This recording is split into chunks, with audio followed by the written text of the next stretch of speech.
There is a movement alive with gold, even among some of the smaller nations around the world. And this has a direct impact on those of us who have thought about or have gold ourselves or are thinking about purchasing gold. I'll explain what this African nation has done in this video and why it's so important for you. Let's explore!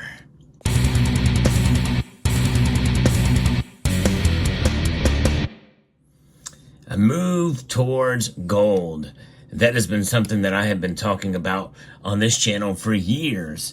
In fact, most decidedly in 2017, I already had some gold, but had been concentrating mostly on silver. However, since then, 2017, I've been accumulating more gold because I have found that gold is really the best, most stable store of value of any other metal on the planet. No question. That does not mean I'm anti-silver, by the way. I believe that you have to be a bit more strategic when you buy silver. But typically what happens through the life of a stacker, if you will, if you want to use that term, but those of us who accumulate precious metals to preserve our wealth, we essentially adopt what nations do. That's right. And that's why this is so important. Now, what did they do? What did this small African nation do? This is Uganda I'm referring to. And I actually posted a video about what Uganda's intentions were based off of a presidential candidate's election promise. We're going to get to that in a moment. I'm going to retouch on that. But first, I'm going to bring you this piece that was sent to me by a member of the community. From Mike Mahare from goldeagle.com. Uganda has joined the growing number of African countries turning to gold. And that alone right now is a pretty good headline. They're turning to gold. And, you know, if they're doing it, it may not be a bad idea for us to do it as well. But what they say next is really the bolstering point. To support their currencies. Now, this does not mean that Uganda is going to be the second nation in Africa and the second nation in the world to have a gold-backed currency yet, but that could be coming. But it means that to support their currencies, they're going to be accumulating gold. The Ugandan Central Bank has announced a domestic gold buying program to buy gold directly from local artisanal miners. So this is essentially a mini version of what likely China has been doing for years. And we know that China's been accumulating gold at a record pace. And of course, they've paused over the last 2 months. But notwithstanding, that pause is just what has been transacted internationally, or what we know of that has been transacted there. But they very well could still be buying from within the country itself. And this report, though, is something that has been made public on their website. The Bank of Uganda's website says the gold purchase program will help in accumulating foreign currency reserves and address the associated risks in the international financial markets. Boom, right there. That tells you a lot of what you need to know. Not all of what you need to know, but the most of what's going on in the international financial markets is concerning. And you don't need to be a rocket science to figure that out. But what do you do about it? Well, you have a stable store of value that has been recognized by the Bank of International Settlements, who is the central bank of central bankers, as a tier 1 asset. Now they want to up the game, up the ante on gold, and make it a high quality asset, as I've reported on recently on this channel. So that tells you most of what you need to know. In an interview with the Monitor, Bank of Uganda Research Director Dr. Adam Mugame said, "We are in the process of diversifying international reserves to include monetary gold." That's right, monetary gold. Gold is money. And I think it's a remarkable thing to see that being recognized in the international community, as well as what we have known for thousands of years. No question about that. Uganda has struggled to maintain its foreign exchange reserves due to rising external debt payments and difficulties buying foreign currency such as dollars due to its own currency devaluation. Now, we've seen things like this happen in other nations around the world. And, African nations are now finally starting to wake up and realize that gold is the money of last resort. When they can no longer manipulate their own currencies, well, they default back to gold, which is why central banks around the world store gold. For that very reason, it is the savings vehicle of last resort. And mark my words, they are desperate. Zimbabwe was desperate. Turkey has a revolving door of desperation, and the citizens know this, which is why, as I had reported on this channel many years ago, that the Turkish people have been stuffing gold coins underneath their mattresses. That's right. Remarkable, but that is important. And when the people are doing it in your country, and the central banks are doing it, well, those of us here in the West have got to wake up to gold, because in the East and in the African continent and the subcontinent, you are seeing this occur more and more.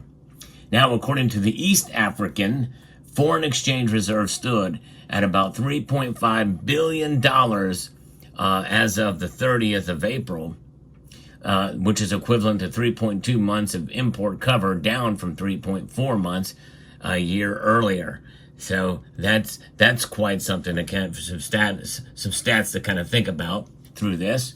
Mugabe said higher interest rates have created additional restrictions on flows of capital into emerging market countries.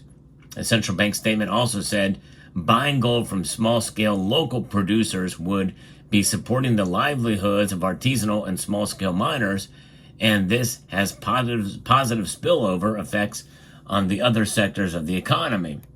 Now, I will say that as a caveat here, a lot of that artisanal mining is not done very safely. There's not much regulation tied to it as far as what's going on, if you're an environmentalist. But not only that, it can be dangerous. And the other aspect of artisanal mining is some of it may be tied to drugs and gangs. So that is something that really the Ugandan people ought to really kind of police. I think to that extent they don't be a part of organized crime or directly fund it. But many people feel that here in the United States we fund organized crime and many various fronts, but that's another topic. The statement did not elaborate on the risk in the international financial markets, but that should be pretty obvious. But Ugandan officials likely have the same concern raised by leaders of other countries. The risk of holding dollars. That's right, the risk of holding these. And what's happening with these dollars? They are losing value at a rate of 3% per year, which is less than other nations that have inflation. It is bad. But the weaponization of the dollar as well is something that you have to think about. Many countries have expressed worry about the U.S. and Western powers using gold and dollar reserves as a foreign policy weapon. Now, notice that is kind of weird that they lump gold in there as well. I guess the backing of our gold, we supposedly have the most of it in the world with 8,133 tons. But regardless, according to a World Gold Council survey in 2023, a substantial share of central banks expressed concern about potential sanctions after the United States and other Western countries froze almost half of Russia's $650 billion gold and foreign exchange reserves in the wake of its invasion of Ukraine. There are also concerns about the fiscal situation in the U.S. with rapid rising levels of government debt. And that's probably a bigger concern for Uganda than the other stuff, because Uganda is probably not going to be invading another country anytime soon. They're aware of these risks. Many countries in Africa and elsewhere are looking for ways to diversify their reserves and minimize dependence on the dollar. Gold is a perfect solution as it carries no counterparty risk, and it is recognized as money worldwide, which is why central banks around the world with all different kinds of political ideology and philosophies hold gold. And gold is certainly something that is the great equalizer among these nations. Uganda joins a growing list of African countries that have turned to gold. And Nigeria, as one example, has also launched a domestic gold buying program to bolster its reserves.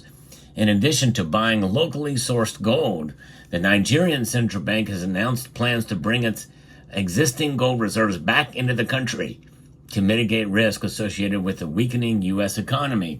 Economic indicators such as rising inflation, escalating debt levels, and geopolitical tensions have raised apprehensions among Nigerian policymakers about the stability of the U.S. financial system. So when Nigeria is concerned about our financial system here, it makes you wonder exactly how much credence there is to some of the stuff that's going on here that maybe our folks aren't telling us about.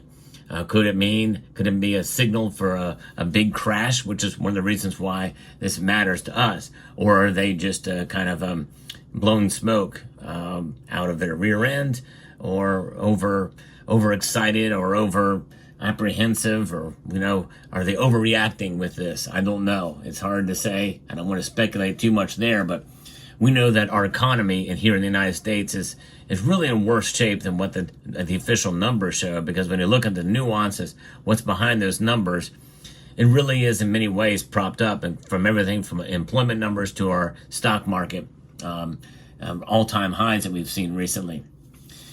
A presidential candidate, as I mentioned in a prior video, in Ghana recently said he would back the country's currency with gold if he wins the election. Ultimately, my goal is that we are going to back our currency with gold, and that is where I want us to go, increasingly backing our currency with gold. So it'll be phased-in process, according to presidential candidate Dr. Mahamadou Bouamai. He went on to say that gold-backed currency would keep a lot of stability in the exchange market. That it would, no question about that. Right now, we don't have an anchor to hold our currency, but if we back it with gold, it will be very stable, because its value ultimately will be reflected by the value of gold, which is very stable. And that is exactly right. In spite of the price of gold, its value is stable. Now, the price of gold is much more stable than the price of other commodities out there. No question about that. And precious metals, too. Ghana recently overtook South Africa to become Africa's biggest gold producer. So they are well positioned to be able to buy from these miners and to be able to accumulate their gold reserves. According to a report by Business Insider Africa, Ghana now requires big gold miners in that country to sell 20% of their refined gold to the country's central bank. And Zimbabwe has already created its own gold-backed currency. I reported on that as well when that news broke. The ZiG, Zimbabwe Gold, replaced the Zimbabwean dollar. The currency is a structured currency backed primarily by gold, but also by other forex reserves, including U.S. dollars. The growing movement towards gold in Africa underscores an important truth. While fiat currencies come and go, gold has remained trusted money for over 5,000 years. Remarkable indeed. So there you have it. Let me know what your thoughts are in the comment section down below. And I'd like to extend a multitude of gratitude to each and every one of you for taking the time to watch, and encourage you to please rate, share, comment, and subscribe.